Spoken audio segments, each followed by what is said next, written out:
Hello students and welcome to this math session.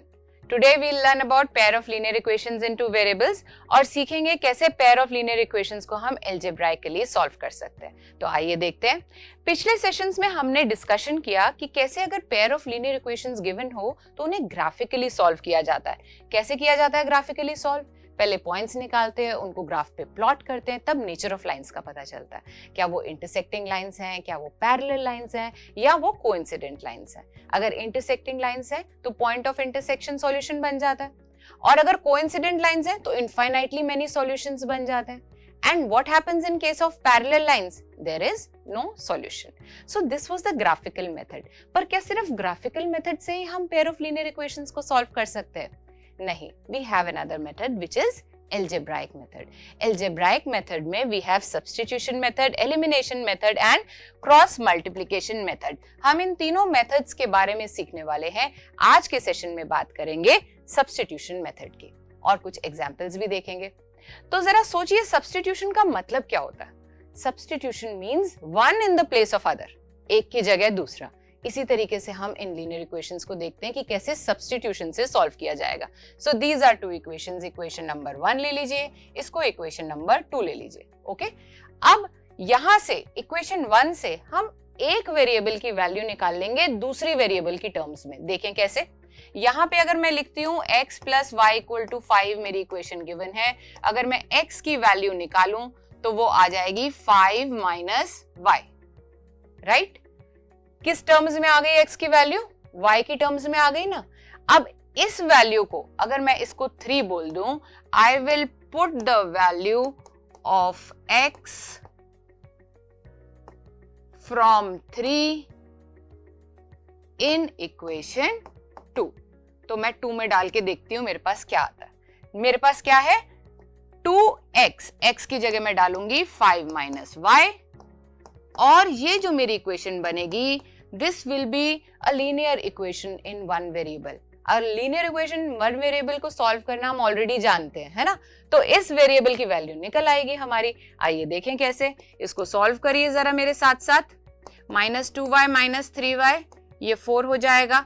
10 को मैं उधर ले जाऊंगी, 4 माइनस 10 हो जाएगा। तो यहाँ मैं डायरेक्टली माइनस 6 लिख सकती हूँ। यहाँ ये माइनस 5 आ जाएगा, और y क्या हो जाएगा? Minus 6 upon minus 5 which is 6 upon 5। ठीक है, तो ये हमारी y की वैल्यू आ गई। पर क्योंकि लीनियर इक्वेशंस दो वेरिएबल्स में है x और y, तो x की वैल्यू भी निकालनी है। But that is very simple.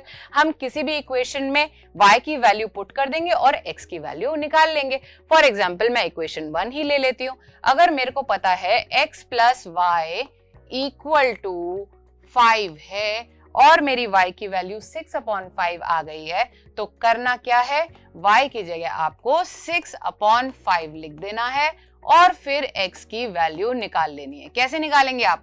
5 minus 6 bye 5 को आप कैलकुलेट कर लीजिए, एलसीएम निकालिए। यहाँ पे 25 माइनस 6 हो जाएगा और आपकी वैल्यू आ जाएगी 19 upon 5.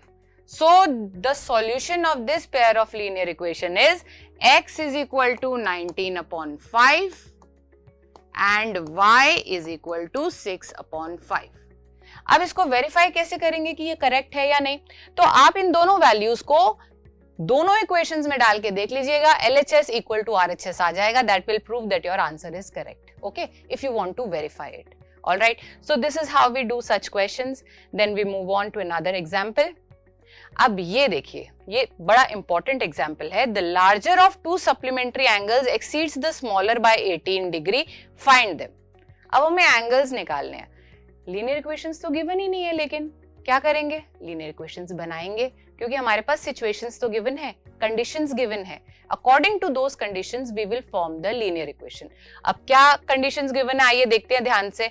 हमें यहाँ पे given है कि they are supplementary angles. पहले तो दो angles assume कर लेते हैं, तो हम लिख लेते हैं let alpha and beta be two angles, जो हम निकालना चाह रहे हैं. ठीक है, तो ये हो गया हमारे पास. सप्लीमेंट्री एंगल्स का मतलब क्या होता है कि उनका सम होता है 180 डिग्री। तो एक तो इक्वेशन आ गई alpha plus beta is equal to 180। दूसरी देखिए equation, larger exceeds the smaller by 18, यानी कि जो इनका डिफरेंस है, अगर अल्फा को मैं बड़ा एंगल मानो तो alpha minus beta is equal to 18। आ गई ना दो इक्वेशंस। अब इन दो इक्वेशंस हम सॉल्व करेंगे सब्स्टिट्यूशन मेथड से। तो इक्वेशन 1 में से अल्फा की वैल्यू निकाल लेते हैं, क्या आएगी 180 माइनस बीटा, बीटा की फॉर्म में निकाल ली ना। नाउ पुट 3 इन 2, 3 में से अल्फा की वैल्यू को हम 2 में डाल रहे हैं सेकेंड इक्वेशन में, ठीक है। तो अल्फा की जगह आप 180 माइनस बीटा लिख दीजिए और इस इक्वेशन को सॉल्व कर लीजिए।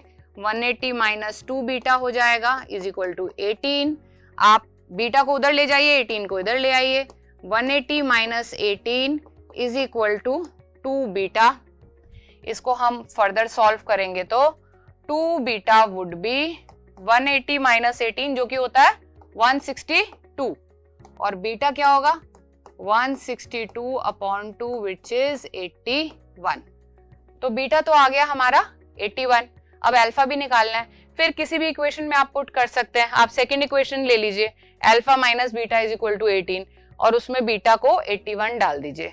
तो डाल देते हैं alpha minus beta is equal to 18 given है, alpha minus 81 is equal to 18। तो अल्फा हो जाएगा 18 प्लस 81 विच इज 99। तो हमारा जो इक्वेशन का सॉल्यूशन आया वो आया अल्फा इज इक्वल टू 99 और बीटा इज इक्वल टू 81। अब वेरिफिकेशन कैसे होगा, दोनों को ऐड करके देखो क्या ये सप्लीमेंट्री एंगल्स बन रहे हैं। 81 और 99 को 180 आ रहा है, इनका सम आ रहा है। और अगर आप इन्हें माइनस, लार्जर एंगल कौन सा 99 है ना, 99 माइनस 81 करके देखो 18 डिग्रीज आ रहा है, बिल्कुल आ रहा है। तो इस तरीके से हम अपने आंसर को वेरीफाई भी कर लिया। तो ये एग्जाम्पल हुआ एक, है ना। अच्छा, इसके बाद कुछ प्रैक्टिस क्वेश्चंस हैं आपके लिए, इनको आप करके देखिएगा। थोड़ा सा हिंट आपको दे देते हैं। देखिए, difference between two numbers is 26 and one number is 3 times the other. Again situations given है, लीनियर इक्वेशन आपको बनानी है। डिफरेंस बिटवीन टू नंबर्स, तो अगर x और y दो नंबर्स हैं तो उनका डिफरेंस क्या है 26। तो ये आपकी हो गई एक इक्वेशन, है ना। Second equation, 1 is 3 times the other. तो x को अगर आप बड़ा नंबर मान लें तो x is equal to 3y, 3 times the other. इसको आप उधर ले जाइए, x minus 3y is equal to 0। ये आपकी सेकेंड इक्वेशन आ गई। दो इक्वेशंस आ गई, इन्हें आप सब्स्टिट्यूशन से सॉल्व करेंगे, राइट। सेकेंड देखिए, अच्छा ये एज रिलेटेड क्वेश्चंस है और ये इंपॉर्टेंट होते हैं। 5 years hence the age of Jacob will be 3 times that of his son। तो यहाँ पे दो एजेस ले लीजिएगा, एक जैकब की एज ले लीजिए, मान लीजिए A, और उसके सन की एज ले लीजिए, मान लीजिए B।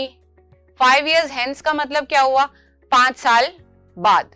5 साल बाद जेकब कितने साल का हो जाएगा, A प्लस 5 का हो जाएगा ना, और उसका सन B प्लस 5 का हो जाएगा, B प्लस 5 years का, है ना। तो वो क्या कह रहा है, 5 years hence age of Jacob will be 3 times, यानी कि ये इसका 3 टाइम्स होगा। तो ये एक इक्वेशन आ गई आपकी, है ना। दो वेरिएबल्स में, इसको आप सॉल्व कर लीजिएगा, स्टैंडर्ड फॉर्म में लिख लीजिएगा। दूसरी इक्वेशन यहां से बनेगी 5 years ago। अब एक सिचुएशन क्या दे रखी थी, 5 years hence, और दूसरी दे रखी है 5 years ago। तो 5 years ago में क्या करेंगे, A माइनस 5 कर देंगे और B भी माइनस 5 कर देंगे, ठीक है। Jacob's age was 7 times that of his son. अब जैकब की जो एज थी वो 7 टाइम्स हो गई। तो ये आपकी सेकंड इक्वेशन बन गई। दो इक्वेशंस बन गई, सब्स्टिट्यूशन से आप इन्हें सॉल्व करेंगे। और ऐसे ही कुछ और एग्जांपल्स भी आप जरूर ट्राई करिएगा। और हम मिलते हैं एक और नए इंटरेस्टिंग मैथ सेशन में। Till then take care of yourself and happy learning.